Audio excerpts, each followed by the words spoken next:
Hello ladies and gentlemen, today we're back in War Thunder and we're going to look at the D4Y3. Now yesterday we had a look at the D4Y2, which is the bomber which is just before this one in the Japanese tree, and instead of going over some of the same issues that I have with the aircraft, just take it as true that all of the issues I have with the D4Y2 I also have with the D4Y3.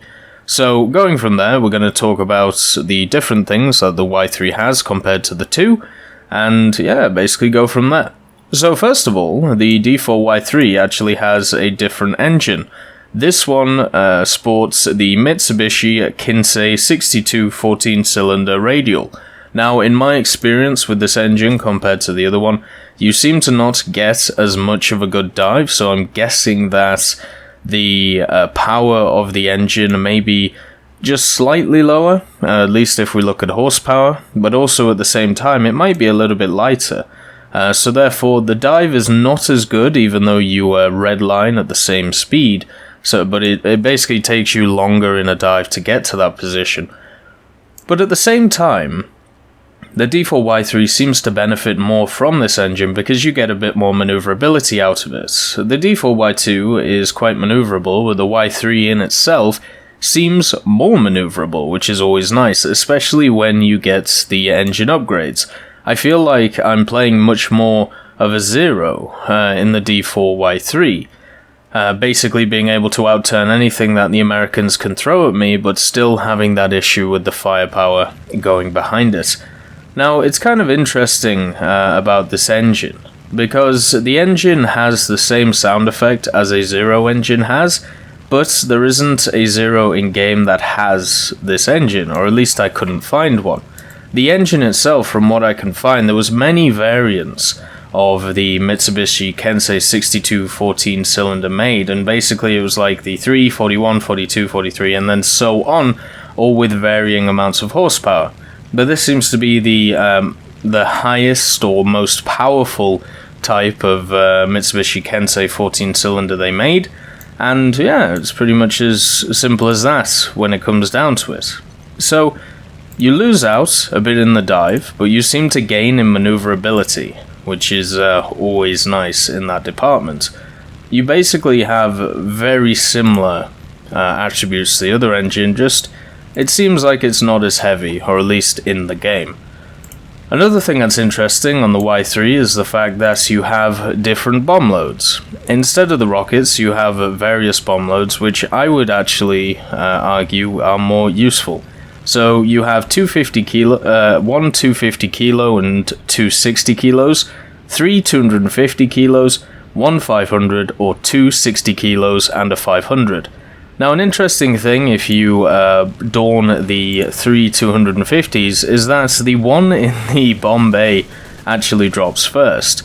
So you have to open the bomb bay before dropping your first bomb. Now, I'm pretty sure this is either a bug or I really don't think it's intentional, because there's no other bomb load that I can find on either of these two Japanese bombers where this is how it works. Everything else, the wing-mounted bombs drop first, and then it's the bomb bay load.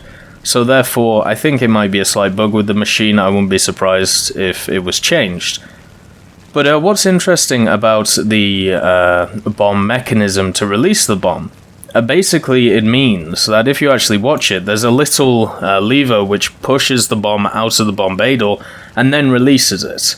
The Ju-87 got a very similar system recently, and it basically meant that you had to drop the bomb earlier, like 1 or 2 seconds earlier than you're kind of used to. In the D4Y3, and the Y2 of course, I would say that you have to drop your bomb about a second earlier than you normally would if you're dropping the bomb out of the bomb bay door. It's just something to keep into account. I've seen a lot of people missing their targets, including myself, because they're not ready for the different bomb mechanism, or bomb ejection mechanism, depending on what you want to say. So yeah, just watch out for that.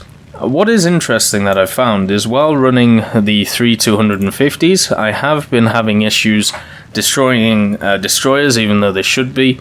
But that, I think, comes down to where I'm hitting on the destroyer with those bombs. I know that the 3-250s are capable of killing destroyers, so that's kind of nice. Obviously, cargo ships are an opportunity, and landing craft if you can hit them. When it comes to battleships, they definitely need more bombs than 3-250s, and the heavy cruiser will just eat your bomb load like no tomorrow, unfortunately. What is also interesting is while playing this thing, I've realized that 260 kilos and the 500 kilo might be the best bomb load. Now, it all depends on the map. If you are on a map with cargo ships, I would actually recommend the 260s and the 500, because 260 kilogram bombs can actually take out a cargo ship if you hit it in the dead center. That means you will have the opportunity to take out 2 cargo ships instead of 1. If you're on a map which is strictly destroyers or anything like that, then you can still run the 260s and 500, it will do the job of killing something like a destroyer, but the 3-250s is much more reliable in that department, and you also get a bit more silver lines for, getting the hits, which if you're trying to grind out a vehicle, or if you're just trying to spade this thing, that would help you out. Unfortunately, it has exactly the same 277s that the Y2 has. This basically means that they're not great, and because you are at 3.7, you're facing a lot of P-47s, Corsairs, stuff which actually has armor behind them. So the 7.7s are pretty much useless against aircraft. You can actually take this thing without a load and go high altitude and try and fight, and as I explained yesterday with the Y2, in a supportive fighter role, it can actually do really well, and the Y3 is a better version of that type of role. But you're not going to really kill anything with the 7.7s, and also at the end of the day, you need your teammates to back you up. So it's all teammates oriented by that point. If you want to go much more of a solo route, then you can generally kill one ship and then you'll get dived on by about 2 or 3 American planes, and maybe you survive. Now, what is also a difference between this and the other one is that it has a 13mm on the back. Now, through my readings of this machine, I can't find a single document which says that it had a 13mm on it. The majority of the ones that even note the turret in the back talk about a 7.7. This is looking at the Encyclopedia of World War II. It's looking at 3 of my aircraft books. They all talk about a 7.7mm being in the back of the D4Y3. So I don't know exactly the secret document that they're using, but if any of you have information or a source for the 13mm, I would gladly have a look at it, just to make sure that I'm not making a fool of myself, or to contact all of the authors who have seemed to have got it wrong. Also, at the same time, a lot of them, 3 of the sources out of the 4, note that the main bomb load was 1 250 kilogram bomb in the internal fuselage bay, so basically the center of the aircraft, and 2 30 kilogram bombs on the sides of the wings. So it seems like they've just multiplied that to 2 60s and a 250, and also 2 60s and a 250. So it seems like they've done that because 30 kilo bombs would be useless in the game. We do have 10 kilo bombs in the game, which you can find on the German hydroplane, the Gift Premium hydroplane. But 30 kilos would be even worse than 60s, and at least 60s have a slight place in the game where they can kill landing craft and cargo ships. So at 3.7, you get a machine which still struggles with its firepower going forward. The overall speed of the machine, the energy retention is worse than the D4Y2 in my experience. The bomb loads are better. You do lose those rockets though, so if you like using the rockets, then that's unfortunate. But if you do want to play it in that supportive role, if you run the bomb loads which are going to do so 260s and a 500 or 3 250s, then you're going to struggle. Because you lose the maneuverability that you gain through this aircraft compared to the Y2. So what's going to happen to you is you're going to become very sluggish while you have that bomb load on. Once you drop them, you're going to be maneuverable again. So if you decide to actually use this as a ground attacker, then you're going to sit in a situation where you have to get your bombs off before you are useful. You can use the bombs, since it gets a bomber spawn, which is nice. You can use the bombs for the extra weight to dive, to be able to get to the target faster. Maybe that's what you want to do. You shouldn't really have to use air brakes in this machine to dive or anything, but if you are going about 750, you can tap them to make sure you don't break your wings off. But yeah, without dropping your bombs, the maneuverability of this machine is not great, and to be quite honest, I don't think it should be if you have too big lumps on the wings and in the fuselage. But when you've lost those bombs, I don't think there is an American plane I've faced yet which has been able to outturn me. It feels very much like a Zero in that sense, and at lower speeds it does retain its energy in a pretty decent way, 250 to 300 kilometers an hour I'm talking about, but at higher energy states you do massively lose speed in a turn.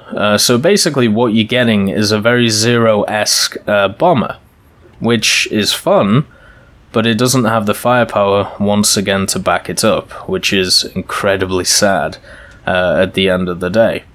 I definitely have had more fun flying this thing than I have the Y2, just because of the different bomb loads and, stuff like that, but it's still a struggle to get through, and the change in BR doesn't really mean a lot. I recommended the Y2 be at like 2.7 or even 2.3. I think the D4Y3 could easily fit at 3.0 if you put the Y2 down there, and it would pretty much fill the same role, and you wouldn't run into at least all of the American, the stuff which makes America great, the P47N, P51Ds, basically that 4.7 lineup, and you wouldn't always run into the 3.7 boys as well, stuff like the P51 Mustang with the 420s. What is interesting, if you haven't heard, is that in realistic matchmaking, they are taking away the idea that specific maps are for specific nations. So a key example would be Hokkaido. Hokkaido is always American versus British. Berlin, depending on the version, is either Russia versus Germany, or Britain versus Germany, or America and Britain versus Germany. So what they're doing is they're making the maps decentralized from their nations. Now, a lot of people have said they don't like this from a historical context, and I can completely understand it.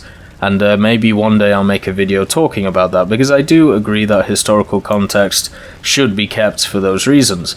But just from the review of this vehicle's standpoint, this may benefit something like the D4Y3 a lot. One of the biggest issues with a plane like this is when it comes to ground targets, if you're in the middle of the sea, there is only really a few you can go for, and they're all centralized around a very specific small point, so such as a naval fleet, and what happens is it's very easy for the enemy team to know where you're going because there's literally nothing else on the map to go for. Peleliu, as a map, is a great example of this. There's a big wad of naval fleet in the center of the enemy's spawn, and then there are 4 carriers behind it, and then there are landing craft coming in front, but they're all in a very small area, and therefore covering it is very, very easy to do. But if you're on a map like Hokkaido in the D4Y3, you've got your 3250s, or you've got your 260s and the 500, you can do a hell of a lot more work, and therefore the grind of this vehicle and using it to research other vehicles will be much more pleasant, instead of only getting 1 or 2 ship kills if you're lucky, and then being massacred by the enemy team because they know exactly where you're going to be, because, well, there's no other ships to attack, and it's pretty much as simple as that. Hopefully, with the Japanese maps, we do get more targets for specific machines, such as the D4Y3, so it doesn't become as obvious where bomber pilots and ground attack pilots will go, but we'll have to see in the future. All they really need to do is make a secondary fleet, or a smaller fleet like a flanking fleet, or maybe a patrolling fleet, or maybe even scouts. Maybe you could go after scouts and they would give vision for the enemy, but once you knock them out, then they lose vision. Basically how reconnaissance aircraft work in some of the other maps. Unfortunately for Japan we don't have that, but we do have the historical matchmaking change, which will benefit stuff like the Y3 and the Y2, so I look forward to that to see if these guys are more useful. But overall, if you are using this, you're basically using a worse version of a Zero, which has a little bit of a bomb load. And if you think that's combat effective, then, you know, you go for it. In my head, it definitely isn't. I hope you all have a wonderful day, and I'll see you next time.